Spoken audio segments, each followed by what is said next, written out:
Emmanuel Macron a parlé depuis l'Elysée hier soir du Covid, de la réforme des retraites, de l'assurance chômage et de la relance de la construction de centrales nucléaires en France.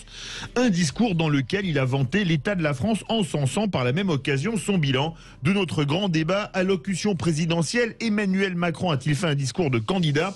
Et ce n'est pas un score macronien mais brejnevien en ce moment sur Twitter, puisque vous êtes 95,1% à dire oui. Avec nous, quelqu'un qu'on connaît bien sur Sud Radio, Bruno Millienne, député Modem des Yvelines. Bonsoir Bruno Millienne. Bonsoir Bruno. Bonsoir à la belle équipe. Salut Bruno. Alors, après avoir entendu Emmanuel Macron hier soir qui a dressé un portrait idyllique de la France et de son bilan et de lui-même, aujourd'hui, c'était quasiment une déclaration de candidature, non ? Bah écoutez, je sais pas, moi je constate simplement que tous les présidents de la Ve République, à part François Hollande, se sont livrés au même exercice. Et si Emmanuel Macron, non candidat pour l'instant, s'est livré à des propos de candidat, que dire d'Éric Zemmour qui a antenne ouverte depuis des mois? Donc voilà, je veux dire, à un moment, il faut garder un tout petit peu de mesure. Il avait promis, hein, je vous le tiens quand même, il avait promis de refaire une allocution à l'automne pour expliquer ce qui se passait au niveau sanitaire, c'est ce qu'il a fait, et pour aussi remettre en perspective ce qu'il avait annoncé sur le plan 2030. Bon, en gros, c'est ce qu'il a fait. Philippe Bilger. Mon cher Bruno, c'est toujours un plaisir. C'est bien dans les débats, il aime tout le monde, tous les contradicteurs. Mais j'adore ce qu'il dit. C'est un bonheur de vous en mettre plein la patate amicalement. Philippe, il est un peu comme Drucker. Tout le monde dit il est beau, tout le monde dit il est gentil. Ah non, mais non, pas du tout. Non. Vous avez entendu la vacherie. J'adore, c'est fleuret boucheté. En fait, hier soir, j'ai trouvé, comme souvent, la première partie du président, moi je l'ai trouvé tout à fait valable. Il est très doué, me semble-t-il, dans le genre explicatif, pédagogique, quoi qu'on pense de ses projets sanitaires. La seconde partie, et Sud Radio ne pouvait pas ne pas poser la question, était évidemment le discours d'un candidat. Bruno, ce qui me gêne par rapport à la comparaison vous faites, c'est que, bien sûr, tous les présidents ont adopté la même démarche, mais reconnaissez qu'Emmanuel Macron le fait d'une manière très, très ostentatoire. Et pourquoi, à mon avis, c'est qu'il est persuadé, et je le crains à juste titre, d'être réélu en 2022. Deuxième élément, ce qui m'a perturbé dans la manière dont il décrit en rose l'état de la France avec son mandat, c'est que, par exemple, il estime qu'il faut être ensemble, il répète souvent ce terme, alors que la France n'a jamais été plus fracturée. Il parle du régalien, du Beauvau de la sécurité et des états généraux de la justice, alors qu'en réalité, on sait bien que son bilan, de mon point de vue, est très médiocre sur ce plan-là, et pour ne pas parler de ses variations sur le nucléaire. Donc, le candidat ne m'apparaît pas aussi remarquable que le commentateur. De toute façon, il ne pourra jamais être aussi remarquable que Philippe Bilger. Bruno Millienne. Non, soyons sérieux, mon cher Philippe. Oui, c'est difficile d'égaler Philippe, ça c'est vrai. Mais non, un petit peu plus sérieusement. Je pense que moi, je veux bien un bilan, de toute façon, ça n'a jamais fait gagner un candidat. On est d'accord, mais enfin, sans bilan, on n'est pas sûr de gagner non plus. Donc ça, c'est clair. Donc le bilan, moi, je suis désolé, si on regarde, moi, j'essaie de regarder ça très objectivement.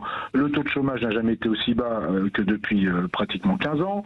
L'économie repart alors qu'on s'attendait à des catastrophes, des faillites en pagaille, etc. Pour l'instant, on peut dire que les indicateurs sont ouverts. Je ne sais pas s'ils le seront dans 1 an ou dans 2 ans, mais là, à l'instant où on parle, ils le sont. Ça, c'est des faits que personne ne peut nier. Après, président-candidat ou candidat-président, vous pouvez vous poser la question, et c'est votre rôle. Moi, je suis assez d'accord avec ça. Moi, j'ai quand même, si je vais jusqu'au bout de ma pensée, et si vous me permettez de le faire, j'ai quand même vu le débat Les Républicains la veille, et j'ai vu l'allocution du président de la République le lendemain. Eh bien, excusez-moi, le lendemain, j'ai vu un homme d'État, et la veille, j'ai vu à peine des premiers ministres. Donc j'ai vu quelqu'un qui avait un projet en tête, qui demande aux Français, qui va sûrement demander aux Français de l'aider à le concrétiser, c'est-à-dire pour une nouvelle mandature. Moi, c'est ce que j'espère, je ne vous le cache pas. Pour l'instant, il ne l'a pas fait officiellement. Et à côté de ça, j'ai vu des gens qui ont été très polissés, très gentils. Il y en a un qui a bien tiré son épingle du jeu parce qu'il pense qu'il n'est pas sur le podium, c'est Éric Ciotti. Il a été, je trouve, très bon. Et tous les autres sont à peine Premier ministrables. Voilà, je suis désolé. Alors peut-être qu'Emmanuel Macron sera réélu s'il est candidat. Vous pourrez dire qu'il sera réélu, et vous le ferez sûrement par défaut, parce qu'en face, il n'y a pas de concurrence valable, mais j'ai pas trouvé la moindre début de projet, d'idée incroyable dans le débat des Républicains la veille. Donc moi, je veux bien, le président est en exercice, il a fait ce qu'il devait faire, il devait s'adresser aux Français pour expliquer à la fois les mesures sanitaires et à la fois les projets économiques. Il a d'ailleurs parlé de l'abandon du projet sur les retraites, et ça je lui en sais gré, parce que c'est pas le moment, on peut pas le faire. Il a parlé de l'assurance chômage qui se durcit, parce que oui, le fil conducteur de ce quinquennat, ça a toujours été la valeur travail, et il l'a re-signalé hier. Le nucléaire, bien écoutez, il est temps qu'on s'aperçoive que le nucléaire est la seule énergie décarbonée qu'on ait sous la main, mais en même temps que le nucléaire, on va aussi faire les renouvelables, parce qu'une centrale nucléaire, c'est plus long à faire que de mettre des champs de panneaux solaires. Françoise Degois. Oui, bon, on va pas attendre Bruno Millienne qui ne vante pas le bilan d'Emmanuel Macron. Bon, moi je veux bien la poudre de Perlimpinpin. Je vous rappelle que sur les chiffres qu'il a donnés hier, et Jean-Luc Mélenchon, qui a relevé les 30 thèmes abordés par Emmanuel Macron en 27 minutes. C'est plus d'un thème par minute. Hein. Notamment, Jean-Luc Mélenchon et beaucoup de gens à gauche soulèvent juste l'idée que Emmanuel Macron est resté 27 minutes sans contradicteur, notamment avec ce chiffre, en sucrant les catégories B et C, si tu veux, du nombre de chômeurs. Donc c'est comme la légende habituelle des centaines de milliers d'offres non pourvues. La plupart du temps, je vous rappelle que quand vous allez à Pôle emploi, parce qu'il faut quand même y avoir été, et ça nous est arrivé à nous, ici, dans ce plateau, de se retrouver au chômage. À vous aussi, Bruno, j'en suis ravi. Voilà, félicitations. Mais non, mais j'en suis ravi, sincèrement. Eh bien, vous savez très bien que la moitié des offres d'emploi sont déjà obsolètes. C'est comme quand vous cherchez l'appartement idéal. Donc, tout ça pour dire que moi, je suis comme vous. Bruno, je voudrais terminer. Bruno, oui, l'emploi et la restauration, on connaît les antiennes. Bruno, je voulais dire juste que moi, je suis comme vous, je découvre pas la Lune, qu'un président utilise ce genre de méthode, tout le monde l'a fait. Mais je suis tout à fait comme Philippe Bilger sur l'idée que Emmanuel Macron pousse tout au paroxysme. D'abord, son plaidoyer pro-domo, c'est complètement délirant. Je veux dire, si on le découpait, même Sarkozy, dont on pensait qu'il était au maximum du narcissisme, vraiment n'atteint pas les niveaux d'Emmanuel Macron. Je pense qu'il y a un sujet profond qui ne concerne pas qu'Emmanuel Macron sur cette 5e République, qui permet justement à un président de faire ça, qui permet à un président, personne ne s'en émeut, parce que c'est ça, notre monarchie... Si on s'en est ému, nous. Non, mais moi je m'en émeus pas. Je veux dire, il va faire ça, il va nous faire danser jusqu'en février ou en mars, on s'en fout. Quant à l'idée, je ne suis pas d'accord avec Philippe Bilger qu'il est persuadé, ça, qu'il le soit, c'est certain, mais qu'il va être réélu. Moi, je pense qu'il y a une zone très dangereuse pour Emmanuel Macron. Je pense qu'il faut arrêter que les macronistes, et moi ça m'intéresse, se bercent avec les sondages. Vous savez très bien qu'Emmanuel Macron, s'il est en dessous de 20, c'est qu'il risque d'arriver, parce que quand on est à 23, généralement, on termine beaucoup plus bas. Eh bien, vous êtes à portée de tir de n'importe quel candidat d'extrême droite, Zemmour, Le Pen ou de la droite. Donc restons calmes, sages, et arrêtons de vendre le Macron avant même qu'il soit réélu, s'il vous plaît. Bruno Millienne. Je suis d'accord avec vous. Les sondages qui donnent, enfin les sondages qui placent le président en tête pour une nouvelle élection présidentielle, pour moi, ces sondages de premier tour sont trop bas. Je vous le dis, donc je dis exactement la même chose que vous. Non, ils sont trop bas. Ils sont trop bas. Pour l'instant, il est à 23, 24, 25. Ah oui, ils sont trop bas. Oui, d'accord. Oui, bien sûr. Oui, on dit la même chose. Pardonnez-moi. Oui. On dit la même chose. Oui, pardon, bien sûr. Pour moi, c'est une zone. Oui, parce qu'il va rétrécir au lavage. On rétrécit toujours. C'est une zone dangereuse, et il faut absolument pas que moi qui défends son projet et qui a envie qu'il refasse un mandat, moi je suis pas dans la sérénité de l'élection assumée déjà. Eh ben, vous êtes un sage, mon cher ami. Autoproclamé du président sortant. Eh bien, vous attendez rare. Vous attendez rare et vous êtes plein de sagesse. Philippe Deveul. Oui, hier j'ai entendu ce discours. Bonsoir, monsieur Millienne. J'ai entendu ce discours un peu comme tout allait bien, madame la marquise, ou bien vendre une mariée qui est pleine de vices cachés quelque part, parce que la reprise, elle est technique, hein, les 6% de croissance. Faut arrêter l'escroquerie. Il y a un rebond de la croissance parce qu'il y a eu une baisse très forte de la croissance avec la crise sanitaire. Moins 8, donc voilà, qu'on fasse plus 6, c'est quand même pas. Il n'y a pas de quoi se relever la nuit non plus. Non, c'est pas quelque chose qui est progressif sur le quinquennat d'Emmanuel Macron. La baisse de l'autorité de l'État, les violences répétées, l'insécurité qui concerne tous les Français aujourd'hui. Je veux dire. Une personne sur 4 ne peut pas payer sa facture d'électricité. Exactement, la hausse des prix de l'essence, du gaz, de l'électricité, les 10 millions de pauvres. Enfin, il a embelli la situation et il me semblerait, c'est vrai que le discours était en 2 parties, que en fin de compte, c'est le discours d'un candidat. Il faut arrêter de mentir aux gens. Non, mais c'est pas grave, ça, voilà. on s'en fout. Maintenant, il fait ce qu'il veut, mais attention, c'est pas fini la campagne, il va se passer des choses. Il reste 5 mois. Et sur les régaliens, votre candidat que vous soutenez, qui est le président de la République actuelle, n'a rien fait. Et il peut y avoir des surprises fâcheuses. Bruno Millienne, et après on part au 0826 300 300. Moi, je veux bien qu'on annonce des vérités, chacun la sienne, comme ça, mais on peut aussi rester sur des choses assez factuelles. Pour ce qui concerne le ministère de l'Intérieur et les forces de police, alors même si on ne retrouvera pas le niveau de 2012, on a quand même remis pas loin de 8000 policiers dans les commissariats, il y en avait besoin. Dans les commissariats, les choses vont mieux, ils ont du matériel, il y en avait besoin aussi. Je suis pas en train de dire que la situation va bien, mais on a commencé à faire les choses qui avaient été quand même défaites. C'est bien de se réveiller. Bah oui, mais excusez-moi, il y en avait d'autres qui pouvaient se réveiller avant nous. Donc moi, je veux bien qu'on paye tout ce qui n'a pas été fait depuis 20 ans, mais il y a un moment où vous pouvez reconnaître aussi qu'on a commencé à faire le job. Tout ne se fait pas en 5 ans, vous le savez très bien. Ce serait franchement de la malhonnêteté intellectuelle de le dire. Le budget de la justice qui a été multiplié de 30%, alors qu'on n'avait jamais vu ça jusqu'à maintenant, c'était le parent pauvre des différents gouvernements. Et ça le reste toujours. Et ça le reste toujours, mais il y a bien un début, monsieur. Je suis d'accord, chacun son tour.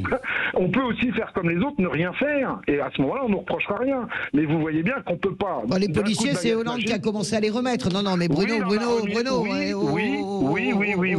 La version de la courbe, ça commence avec Hollande aussi. Hein, mais à ce moment-là, moi, je peux vous faire exactement le même sketch que vous me faites en disant, il a commencé à en remettre, pourquoi n'a-t-il pas tout remis ? Alors on part au 0826 300 300. Direction la Seine-Saint-Denis. Bonsoir Renaud. Bonsoir Philippe David et bonsoir à votre magnifique équipe. Et un salut tout particulier à Monsieur Deveul que je remercie et qui est formidable. Mais toutes les vraies voix sont formidables. Il a raison, mais il a un fan, c'est bien. Qui est exceptionnel. Ah bon. Vous avez de la chance de l'avoir sur Sud Radio et sur LCI aussi. Françoise Degois, la journaliste qui donne envie d'être toujours à gauche. Alors écoutez, on vous écoute. Bon, alors écoutez, on va monter un fan club Philippe Deveul et Françoise Degois. Non mais ça me fait vachement plaisir parce que j'ai l'impression de... Parce que parfois je fais l'effort de regarder LCI qui est pas ma chaîne préférée. Et je regarde parce qu'il y a Françoise Degois, quoi. Parce que les autres, je suis pas forcément d'accord. Ils vont apprécier. Alors Renaud, on n'a plus beaucoup de temps. Et je finis quand même parce que il faut le dire et c'est mérité. Françoise Degois et Alexis Poulain, c'est la gauche qu'on aime. C'est la gauche qui a une noblesse d'âme, qui est une gauche qui n'oublie pas les problèmes sociaux, qui n'oublie pas la pauvreté, toutes les problématiques qu'on peut avoir. Et c'est vraiment à saluer. Je fais juste une petite digression, je me permets, parce que tout à l'heure Françoise a dit qu'elle était la seule éditorialiste de gauche sur LCI et qu'elle remerciait sa chaîne pour ce pluralisme-là.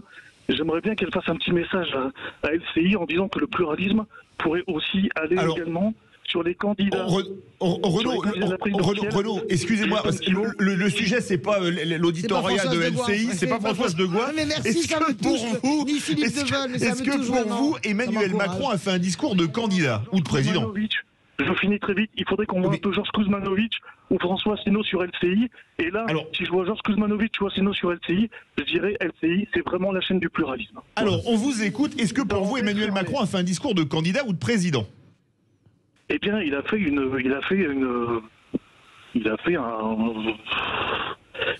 parlé en tant que président, mais comme il est dans la magie du en même temps, il était président, mais en même temps, dans son discours, il a réussi à être aussi candidat. C'est-à-dire qu'il a sublimé son discours en disant que tout allait bien, ce qu'a dit Françoise et ce qu'ont dit Philippe très justement. Donc là, tout va bien, etc., etc. Sous-entendu, votez pour moi en 2022. Donc ce qui va être intéressant, c'est de savoir comment ça va se terminer. Parce que, pour moi, Emmanuel Macron, c'est un mélange de Valéry Giscard d'Estaing et de François Mitterrand. Ce que je veux dire par là, c'est qu'il ressemble à Valéry Giscard d'Estaing parce qu'il est très européiste, il adore l'Europe. Et qu'il a été élu très jeune. Comme Valéry Giscard d'Estaing. Et en même temps, il a le côté très fin tactiquement, un peu comme François Mitterrand. C'est un grand tacticien, c'est-à-dire qu'il a réussi à détruire le Parti socialiste. Il va essayer quand même de continuer à réduire la tête de Jean-Luc Mélenchon, et puis il ne lui restera plus qu'à se débarrasser de LR. Donc ce qui va être intéressant de savoir dans 5 mois, on aura la réponse. C'est un prédateur, c'est un serial killer. Renaud, Qui sera réélu. on va faire réagir Bruno Millienne et Philippe Bilger veut poser une dernière question, on n'a plus beaucoup de temps. Renaud, merci beaucoup. Françoise Degois et Philippe Deveul ont beaucoup apprécié les ça louanges. m'encourage vachement. Bah oui. Bruno Millienne, vous avez entendu Renaud, c'est l'enfant caché de Giscard et de Mitterrand, Emmanuel Macron? C'est pas si mal vu, et si on se réfère à ces deux ex-présidents de la République, c'est plutôt des références intéressantes, moi je trouve. Donc oui, pourquoi pas, je l'avais pas vu comme ça, c'est une idée. Et moi je vais dire à Françoise, il faut qu'elle se présente à l'élection présidentielle, parce que 4% pour vous la candidate, pour l'instant vous faites mieux, et moi je viens de votre directeur de campagne. Bruno, on s'éclaterait, on ferait une espèce de grand tout. Philippe On ferait une espèce de grand tout qui irait de la gauche au centre. Philippe Bilger et Bruno Millienne, très court. Je note que Renaud est très pluraliste entre Philippe Deveul et Françoise Degois. Oui, c'est très bien. Mais on voit Bruno, pas entre un zébouriste et moi, je sais pas. Bruno, sans vouloir discuter le fond de votre dernière réponse, je trouve que ce que vous avez dit sur la justice et la police n'est pas totalement exact, mais après tout, ça durerait des heures. Non, non, mais Bruno, je voudrais surtout mettre en cause la comparaison un peu facile que vous avez faite entre les débats des Républicains et prétendument la hauteur du chef d'État qui était Emmanuel Macron. Vous ne pouvez pas comparer, Bruno, un exercice parfaitement démocratique à un discours solitaire du pouvoir, où finalement, sans contradicteur, et c'est normal. Alors, Bruno Millienne, ne dialoguant qu'avec lui-même, il dessine l'avenir dont il rêve. Bruno Millienne en 20 secondes. C'est excellent. J'accepte le hors contradicteur, mais franchement, je vous le dis comme je le pense, lundi soir, je me suis fait chier. Voilà. Eh bien écoutez, parlons vrai. Vous êtes bien sur Sud Radio. Merci beaucoup Bruno Millienne, qui va quitter le Modem pour devenir porte-parole de la campagne. Non, directeur de campagne de Françoise Degois. À bouler la thune, on a vraiment beaucoup de scoops ce soir dans les vraies voix. On n'a pas de rond. Verdict sur Twitter, allocution présidentielle. Emmanuel Macron a-t-il fait un discours de candidat? Vous êtes 95,3% à dire oui. De suite, on va parler d'une entreprise qui fabrique des chaussures dans la Dordogne. C'est avec Philippe Rossi. Quelques petits coups de pied dans les fesses pour vous, ça ira bien aussi. Allez, les chaussures. Sud Radio. Parlons vrai.